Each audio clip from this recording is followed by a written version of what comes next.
ये एक हमारा योग दर्शन है। इसका मतलब है, योग का मतलब है मोक्ष। आप पतंजलि योग दर्शन उठा के देख लो, उसमें रोग का एक शब्द नहीं मिलेगा आपको। तो मैं आपको नाम बताऊंगा, उसको आपको जपना। और देखिए, इसमें जो रिजल्ट नहीं मिलने में जो समस्याएं मेरे सामने आई, दीक्षा लेने के बाद में भी लोग मरे एड्स के। ऐसी बात नहीं है कि दीक्षा लेने के बाद में 25 गए, बहुत लोग मरे। और उसका कारण एक ही समझ में आया कि वो फलाना होम्योपैथ ठीक करता है कि वो भटियाणी माता जी के मंदिर में चलो ठीक हो जाएंगे। कहां फंस गया उल्टा, वो मेरे को छोड़ करके जब छोड़ दिया वो वहां चले गए, वो मर गए। तो इस तरह से आस्था डिवाइडेड नहीं होनी चाहिए एड्स के पेशेंट की। या तो दवाई ले रहे हो लेते रहिए, और दवाई लेते रहिए, मगर नाम जब ये आस्था अगर रहेगी तो जितने भी एड्स रोगी आए हैं एड्स से नहीं मरेंगे। हमारे योग के हिसाब से जो ब्रह्मांड में वो सारा पिंड में, जो ब्रह्मांड में वो सारा पिंड में, जब सारा ही ब्रह्मांड अंदर है, तो मैंने कहा डॉक्टर साहब देवता भी अंदर है, दानव भी अंदर, सारे अंदर हो गए, बात तो कुछ है ही नहीं। वो आपको इसलिए बता रहा हूं कि आपके अंदर बैठा ठीक करेगा आपको। मैं उसे इंट्रोडक्शन कराऊंगा, अभी फैसला होगा। तो मैंने कहा एक किसी व्यक्ति में एक दानव प्रभावी हो गया कारण सो, उसने मारना शुरू कर दिया। आप उसको हेपेटाइटिस बी कह दो, कैंसर कह दो, ब्लड कैंसर कह दो, एड्स कह दो, कुछ कह दो, मगर उस जिसमें वो एड्स हुआ है उस आदि के अंदर देवता भी तो अंदर ही है। बात तो है नहीं, सारा विश्व ब्रह्मांड अंदर है। तो मैंने कहा किसी तरह से देवता चेतन हो जाए उसमें, किसी विधि से उसी आदमी में जिसमें दानव चेतन हो गया देवता चेतन हो जाए, वो तो पावरफुल होता है राक्षस से। वो कहता है इसका हुक्म मत मान, तो क्या होगा? तो कहने लगा फिर तो कैंसर क्योर होना चाहिए। मैंने कहा फिर मानोगे तभी जब 150 ठीक हो जाए, मगर होना चाहिए क्योरेबल। तब से मैंने देना शुरू कर दी, ये बात बतानी शुरू कर दी कि इस दानव को आप कैसे मार सकते हो, अपने अंदर वाले देवता को चेतन करो, तो सभी बीमारियां ठीक हो रही है। हमारे योग में कोई रोग असाध्य नहीं है। गोरखनाथ जी ने कहा है, ये इस योग की बात कही है, गोरखनाथ जी ने कहा है ये ऐसा योग है, ये वेद रूपी कल्प तरु का अमर फल है। ये अमर है, योग अमर फल है। इससे साधक के त्रिविधि ताप शांत होते हैं, आदि दैहिक, आदि भौतिक, आदि दैविक। मतलब आपकी अंग्रेजी भाषा में फिजिकल डिजीज, मेंटल डिजीज और स्पिरिचुअल डिजीज, इससे बाहर कोई रोग होता ही नहीं। इसलिए सारे रोग ठीक हो रहे, सारे रोग ठीक हो रहे हैं। मगर वो सवाल वहां, पहली बात तो एक विश्वास इसलिए नहीं होता कि पैसे नहीं देता। मुझे एक बात बताओ, एक एड्स का पेशेंट ठीक हो गया, जवान लड़का, उसकी लाइफ की कोई कीमत आंक की जा सकती है? क्या पैसा लूं बोलिए, कितना पैसा लूं बोलिए? बॉम्बे मुझे कहा था, हम कहते ले लो, पैसे बिना काम नहीं चलता। अच्छा बन ले लेंगे, चलो कितने ले? कम से कम 1100 रुपए लो, एंट्री फीस ले लो, अंदर घुसने की दीक्षा मत लो। मैंने कहा अगले प्रोग्राम से मरीन ड्राइव में भारतीय विद्या भवन में मेरा प्रोग्राम था, मैंने कहा उससे ले लेंगे। एक बात का और जवाब दे दो, कितना धन आ जाएगा कि मैं संतुष्ट हो जाऊंगा? और वहां फंस गए, धन से कोई संतुष्ट हुआ है? कहने कुछ संतुष्ट तो नहीं हो गए। तो मैंने कहा सुन लो बात, ये शरीर की एक सीमा है, ये उसके बाद में एक क्षण नहीं रहेगा। अगर धन के चक्कर में पड़ गया, मेरे गुरु का आदेश जो है उसकी पालना नहीं कर पाऊंगा। मेरे लिए गुरु ही सर्वोपरि है, मुझे धन की इच्छा नहीं है। इसलिए धन से ठीक नहीं होने वाला, ये धर्म है, धर्म हमारा योग है ये। और जितने भी आए, जिस समस्या के लिए आए समाधान होगा, एक समस्या का समाधान नहीं है ये दूसरा जीवन शुरू होता है। गुरु अगर गुरु है तो वो उससे दीक्षा लेके द्विज बनता। तो इस प्रकार मैं जो आपको नाम बताऊं उसको आप जपो, मन ही मन जपो, और मंत्र उसके साथ नहीं। ले रखी दीक्षा तो भाई दोनों में से एक जपो। और जब मंदिर जा रहे हो कि कोई घंटी बजा रहे हो कि कोई कर रहे हो, करते जाइए, नाम वही जपो जो मैं बताऊं। और ध्यान में इस जगह मेरी तस्वीर का ध्यान करना। तो नाम जप जपोगे, मन ही मन जपना। देखिए 3 तरह से जपा जाता, एक तो बोल करके, एक में ओठ जीभ तो हिलते मगर आवाज नहीं निकलती, एक में मुंह बंद है, उसको कहता है मानसिक जप। तो आप मानसिक जप करोगे, मन ही मन जपते रहो। और लोग कहते जी हम तो माला फेरनी शुरू कर दी, सुबह से 2 माला फेर, ऐसा नहीं। मानसिक जप शुरू कर दो, राउंड दी क्लॉक करो, खाते पीते चलते फिरते नहाते धोते टट्टी जाते पेशाब करते वो नाम जपते रहो मन ही मन। और कुछ भी काम करते रहो दिन भर, वो नाम जपते रहो मन ही मन। कुछ दिनों में वो अजपा शुरू हो जाएगा। अजपा जाप एक टर्म से जप विज्ञान में रैदास जी के एक भजन से वो स्पष्ट होती है, मैं इसलिए उदाहरण दे देता हूं। रैदास जी ने एक जगह कहा है, अब कैसे छूटे नाम रट लागे, अब कैसे छूटे नाम रट लागे। तो 15-20 दिन में वो अजपा शुरू हो जाएगा। आप नींद में उठोगे जागोगे तो पाओगे कि अंदर कोई जप रहा है। अंदर वाले डॉक्टर ने काम शुरू कर दिया है, बाहर वाले को छोड़ना नहीं। अंदर वाले ने जो दवाइयों की बात ज्ञान उनको दे दिया है, बाहर वाले को वो तो उनके पास है, वो तो ठीक है, गलत नहीं है, मगर अभी और ज्ञान वो अंदर वाला देगा। इसलिए आप बाहर वाले डॉक्टर अंदर वाले डॉक्टर दोनों से जुड़ जाइए, कोई भी रोग असाध्य नहीं रहेगा। तो इसलिए अब वो डॉक्टर हैरान है कि अंदर वाला डॉक्टर यही अड़ंगा लगा दिया इसने। यहाँ मेडिकल कॉलेज बीकानेर के प्रिंसिपल है, उन्होंने एकदम मुझे इनवाइट किया था इन राइटिंग लिख के योग दर्शन के लिए। 100-150 डॉक्टर आए, तो मैंने बताया तो कहने लगे हाँ इससे वो दवाई से भी हम इम्यून सिस्टम को ठीक करते हैं, इससे भी योग से भी होता है। स्वीकार किया उन्होंने डॉक्टर्स ने। तो ये योग धन, ये ज्ञान धन से मिलने वाला नहीं भाई, ये धर्म है हमारा, ये योग दर्शन है हमारा। तो इस प्रकार नाम जपोगे वही जो मैं बताऊं। अब ध्यान की बात आओ। पहले तो ये समझो ध्यान है क्या। ध्यान क्या है? बौद्ध और जैन दर्शन दोनों ध्यान पे बहुत जोर दे रहे, मगर ध्यान क्या है उससे आगे नहीं बोलते। हमारा पातंजलि दर्शन स्पष्ट बोलता है इस बारे में। योग के 8 अंगों का अनुष्ठान बताया है, यम नियम आसन प्राणायाम प्रत्याहार धारणा ध्यान समाधि। तो ये जो है इस नाम जप से, क्योंकि चेतन है और गुरु का आदेश है, आपकी कुंडलिनी जाग जाएगी। आप देवी पूछते, देवी को पूछते हो ना सभी लोग, कोई दुर्गा को, कोई अंबा को, कोई राधा को, कोई सीता को, है? योग ने उसका नाम रख दिया कुंडलिनी। वो रीढ़ की आखिरी हिस्से में रहती है सुषुप्ति में, वो जागृत होती है समर्थ गुरु के आशीर्वाद से। तो जो नाम दूंगा, जो मंत्र दूंगा, उससे वो कुंडलिनी जाग जाएगी और सीधी खड़ी हो जाएगी ऊपर मुंह करके सुषुम्ना के अंदर। अब वो यहां पहुंचना जाएगी सहस्रार में। अब वो ऊपर उठने की कोशिश करेगी, ऊपर कैसे उठे? जैसे आप देखते हो रॉकेट ऊपर जाते, नीचे स्पार्क होता है तो झटका लगता ना, इसी तरह की कोई विधि जब तक पुश नहीं करेगी नीचे से तो कुंडलिनी ऊपर नहीं खिसकेगी। तो योग में मोटे तौर से 5 वायु कहलाते हैं। योग में प्राण अपान समान उदान और व्यान। प्राणवायु जैसे हम श्वास लेते हैं इसको प्राणवायु कहते हैं।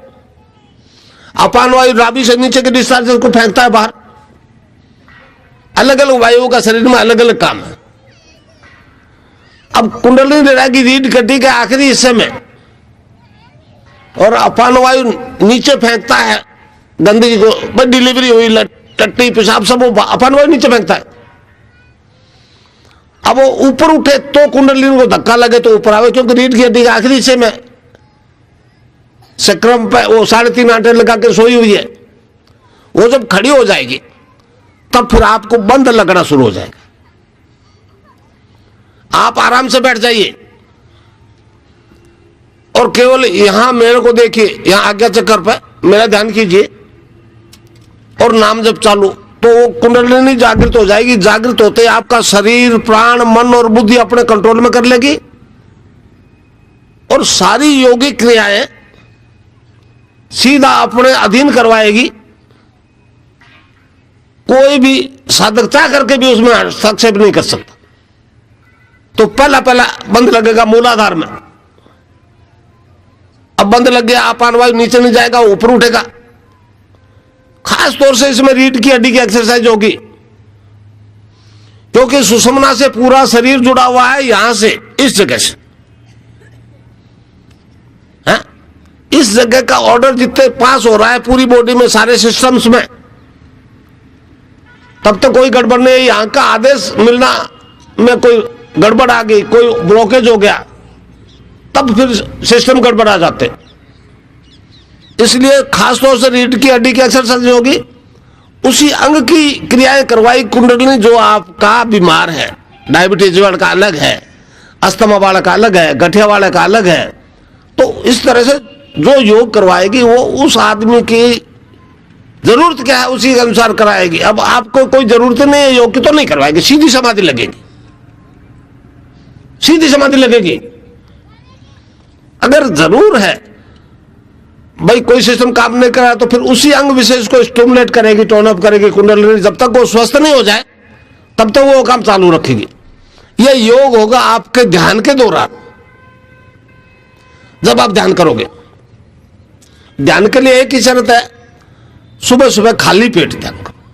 नहाने की व्यवस्था ठीक है, नहीं तो बिना नहाए काम चलेगा। वो तो अंदर वाली सफाई करना है ना, नहा करे घड़ा ही शरीर साफ कर लिया, पार नहीं पड़ी। अब मगर वो हाइजीनिक पॉइंट ऑफ व्यू से नहाना जरूरी भी है। किधर ही मुंह कर लो, आंख बंद कर लो या मुझे देखो और नाम जप चालू। नाम जब बंद नहीं होते। देखिए ये योग और समाधि के लालच में आप नाम को ढीला नहीं छोड़ना। मैं आपको साफ बता रहा हूं, नाम ही इलाज करेगा आपको। ये ईश्वर का नाम ही सारी समस्याओं का अंत करेगा आपको। और सारे रोगों से मुक्त करेगा। छोटी छोटी बीमारी, थायराइड, छोटी सी थायराइड, जीवन भर दवाई दो, यहां तो 7-8 दिन में क्योर हो रही है, एक नहीं हजारों की होगी। तो कोई रोग इनक्योरेबल नहीं है हमारे दर्शन के हिसाब से। नाम जपना पड़ेगा। नाम नहीं, वो अंदर वाला डॉक्टर बैठा ना, मैंने कहा अंदर वाला आप डॉक्टर बैठा, उसे इंट्रोडक्शन करवा दूंगा मैं। तो वो राम तो आपके अंदर बैठा है, तो उसको जपोगे तो आखिर उसको कहना पड़ेगा अभी पीछा नहीं छोड़ता, रोग शोक करो खत्म, बाढ़ ठीक हो जाएगा, कोई रोग नहीं रहेगा। तो इस प्रकार कुंडलिनी ऊपर खिसकी, नाभि से ऊपर जो ही आई, सुषुम्ना से ऊपर आ रही है, दूसरा बंध लग जाएगा। इसको कहते हैं उड़ियान बंध। आप चाहे कितने मोटे हो, नाभि रीढ़ की हड्डी चिपक जाएगी, चाकर को नहीं कर सकते। और फिर ऊपर उठती उठती है, कंठ के नीचे गड्ढा, इससे ऊपर चली जाएगी तो तीसरा बंद लग जाएगा। इसको कहते हैं जालंधर बंद। अब इसके बाद में बंद नहीं लग सकते, रीढ़ की हड्डी का बाकी छोटा सा हिस्सा रह गया गर्दन वाला, तब प्राणायाम होता है। तब प्राणायाम होता है। प्राणायाम जब पूरा हो जाता है आदमी समाधि से होता है, आज्ञा चक्र से ऊपर निकल जाती है कुंडलिनी, समझे। पर समाधिस्थ होने के लिए पहली शर्त है पूर्ण रोग मुक्ति। इसलिए जब तक पूर्ण रोग मुक्त नहीं होगा मानव, समाधिस्थ नहीं हो सकता। और समाधिस्थ हुए बिना प्रकृति का पूर्ण रहस्य आपको मालूम नहीं पड़ सकता। वो भगवान क्या है, कौन है, कैसा है, कैसे कर रहा है, क्यों याद किया जाए, वो रहस्य तो आपको अंदर ही घुसने से मिलेगा। तो यह तीसरी आंख होती है, शिव की तस्वीर तीसरी आंख है, सबके, आप सबके भी है, वो अंदर खुलती है, बाकी इंद्रियां बाहर खुलती है। इसलिए यहां ध्यान करो, नाम जब चालू। मैं नाम छोड़ना नहीं। वो समाधि और ध्यान के लालच में नाम को ढीला छोड़ दे तो भाई कुछ दिन ध्यान लगेगा, फिर नहीं लगेगा। इस प्रकार समाधि, मगर समाधि होने के लिए पूर्ण रोग मुक्ति पहली शर्त, इसलिए रोग ठीक हो। वो कोई जादू नहीं है, ये कोई तंत्र फंत्र जादू मंत्र वो कोई नहीं है। ये तो मानव जाति में होने वाला एक विकास है। भाई ये विज्ञान वाले बड़े हैरान हो रहे हैं, अरे कैसे कर दिया, कैसे हो गया। हमारा सबसे पुराना वेद है ऋग्वेद, उसने कहा इस शरीर की रचना 7 प्रकार के सेल्स से हुई है। फिर वो अलग अलग सेल्स की व्याख्या करता है तो कहता है पहले तो अन्न से बनता है शरीर, अन्नमय कोश, प्राणमय कोश, मनोमय कोश और विज्ञानमय कोश, फिर आनंदमय कोश, चित्तमय कोश और सत्यमय कोश। तो इस प्रकार आज तक मानव जाति में 4 कोश चेतन हो गए, अन्न, प्राण, मन और विज्ञान। विज्ञान ने खूब उन्नति कर ली, समस्याओं का अंत क्यों नहीं किया विज्ञान ने? रुक गया विज्ञान। तो मैं तो उन वैज्ञानिकों से मिलने निकला हूं कि इस शरीर की रचना के जो हिसाब किताब है ना, उसमें 3 कोश ऊपर वाले और है, सच्चिदानंद, सत प्लस चित प्लस आनंद, जिसे हम कहते हैं सच्चिदानंद। वो तीनों कोश जब तक चेतन नहीं होंगे मानव की समस्या का अंत नहीं होगा। हिंदू की नहीं कह रहा हूं, ईसाई मुसलमान की समस्या का नहीं कह रहा हूं, मैं कहता हूं मानव की समस्याओं का अंत नहीं होगा। तो ये वैदिक मनोविज्ञान मूर्त रूप ले रहा है। तो ये एक क्रियात्मक योग है जो आपको पूर्ण बनाएगा। आपके अंदर बैठा है वही बनाएगा आपको पूर्ण, मेरा बड़ा उपदेश नहीं बनाएगा। कितने उपदेश सुनना, इधर से सुना इधर निकल गए, वो उपदेश नहीं है। मैंने तो आपको अपने आप से इंट्रोडक्शन करवाना है, देना लेना कुछ नहीं है। और गुरु देते रहते हैं, क्या देते रहते हैं? मेरे पास जो है वो आप सबके पास है। ऐसी कोई चीज नहीं है जो आपके पास नहीं और मेरे पास और मैं धीरे से तुमको सरका। बकवास है ऐसा कोई कहता। जो सिस्टम मेरा वो सिस्टम आपका। मुझ में चेतन हो गया, आप में नहीं हुआ। इससे अधिक आप में मेरे में कोई फर्क नहीं है। हाँ, ये चीज मिलती फिर डॉलर पाउंड से नहीं, सद्भाव से। गुरु के प्रति सद्भाव होना चाहिए। गुरु सिर्फ उसी का भूखा होता है। हाँ? तो सद्भाव तो जरूर रखना पड़ेगा आपको। और सद्भाव भी पहले क्यों होगा, क्या दिया है? नाम जब और ध्यान करोगे, जब अंदर परिवर्तन आप में आएगा तो आपको वो परिवर्तन सोचने को मजबूर कर देगा, ये क्यों हो गया, रुकता क्यों नहीं है। फिर और जिज्ञासा बढ़ेगी तो फिर अंदर वाला और स्पष्ट कर देगा सारी चीज। मनुष्य के पूर्ण विकास का नाम ही ईश्वर है, ये हमारा वैदिक दर्शन कहता है। जब 7 कोष मनुष्य के चेतन हो जाएंगे, इस बॉडी में 7 चेतन हो जाएंगे,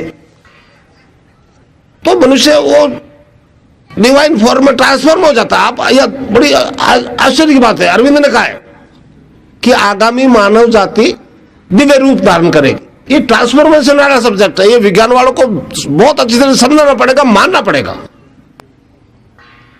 मनुष्य अगर जो उस सत्ता का एक प्रतिरूप है, और ईसाई बड़े परेशान रहेंगे, कैसे बात, ऐसा कैसे हो सकता है? वो स्वर्ग में रहता है और स्वर्गस्थ पिता, वहां जाएंगे तो मुक्त होंगे। हम जिस योग की बात करते हैं वो उससे थोड़ा और आगे की स्टेज है। इसको अरविंद ने कहा ये मतलब जीवन मुक्त होने का तरीका है, टेरिस्टोरियल इमोर्टलिटी। आप जीते जी सारी जानकारी कर लाओगे भी मैं क्या हूं, वास्तव में मैं ये शरीर नहीं हूं, मैं आत्मा हूं, और आत्मा के कोई रोग नहीं होता भाई। तो इस प्रकार सारे रोग खत्म हो जाएंगे। रोग वाली बात तो समझ में आ गई। अब वो सांसारिक झंझटों में फंसे हो, इससे मुक्त होने का तरीका है। मैं रोग मुक्ति के लिए नहीं आया हूं, मैं तो तुमको जीवन मुक्त करने के लिए आया हूं। तो इस प्रकार ध्यान और समाधि की स्थिति में आप अनलिमिटेड पास्ट फ्यूचर देखोगे, सुनोगे। ध्यान और समाधि की स्थिति में इस आंख से देखोगे, इन आंखों से नहीं देखोगे। अनलिमिटेड फास्ट फ्यूचर देखोगे, सुनोगे। और जो देखोगे फ्यूचर को वैसी की वैसी घटना घटती जाएगी। जो घटी नहीं वो भी पहले दिख जाएगी, जो बोला नहीं गया वो पहले भी छोड़ा जाएगा। समझ? जब विचार आया तू कैसे मरेगा तो दिख जाएगा ध्यान में कैसे मरेगा। जीते जी मृत्यु से साक्षात्कार हो जाएगा आपका सबका, अगर सीरियसली जो आराधना करेगा उसका। और ये विकास नहीं हुआ, मर गए तो आना ही पड़ेगा जन्मना। ये साइकिल जो है जन्म मरने वाली, उससे पीछा छुटाने का रास्ता है, मुक्ति का रास्ता है। हमारे योग दर्शन का मतलब है मुक्ति, जीवन मुक्त होना। मरने के बाद मुक्ति नहीं होती। जितने जी समझ जाओ कि आप क्या हो, मैं आत्मा हूं, ये शरीर तो कल जाएगा फिर आ जाएगा, कल जाएगा फिर आ जाएगा। तो इस प्रकार ये आप में परिवर्तन आएगा भाई। दिया नहीं है कुछ भी मैंने आपको, आपके पास जो शक्ति है उसको मैंने चेतन करके जीवन में उपयोग लेने का एक प्रोसेस बताया है। देने लेने की गुंजाइश किसी गुरु में नहीं है। मैं तो नहीं मानता तो कोई गुरु कहता है कहता है। तो अब वो नाम बता दूंगा मैं आपको। रैदास जी ने कहा ना, अब कैसे छूटे नाम रट लगी।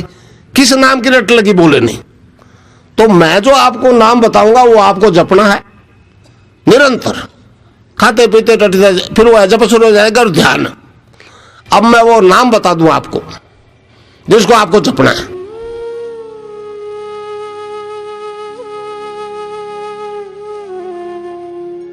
वो बीज मंत्र है, आधा ले में मिला हुआ बड़ी की मात्रा और बिंदी क्लिंग है। संस्कृत में कई क्लिम में बोलते, मैं नहीं, क्लिंग है। ए के ऊपर बिंदी लगते अंग हो जाता ना। और आप अभी मन ही मन अंग बोलो तो यहाँ स्ट्रोक लगेगा, वो तो यहाँ बैठा है, बाहर नहीं है। तो बार बार इसमें क्लिंग क्लिंग आएगा। अच्छा, क्लिंग रिपीट होने में असुविधा। हमारे संतों ने इसको जपने का तरीका बताया। Cling Krishna cling, cling Krishna cling, cling Krishna cling, cling Krishna cling, cling Krishna cling, cling Krishna cling, cling Krishna cling, cling Krishna cling, cling Krishna cling, cling Krishna cling, cling Krishna cling, cling Krishna cling, cling Krishna cling, cling Krishna cling, cling Krishna cling, cling Krishna cling, cling Krishna cling, cling Krishna cling. अच्छा, अब ध्यान करो भाई 15 minute. यहाँ मुझे देखो और नाम जब चालू रखो। कोई प्रकार की योगिक क्रिया हो तो घबराएगा नहीं। 15 मिनट ध्यान करो, 15 मिनट में अपना बंद हो जाएगी। मन ही मन जपो और जेब नहीं रहना चाहिए। Cling Krishna cling, cling Krishna cling, cling Krishna cling, cling Krishna cling, cling Krishna cling, cling Krishna cling, cling Krishna cling.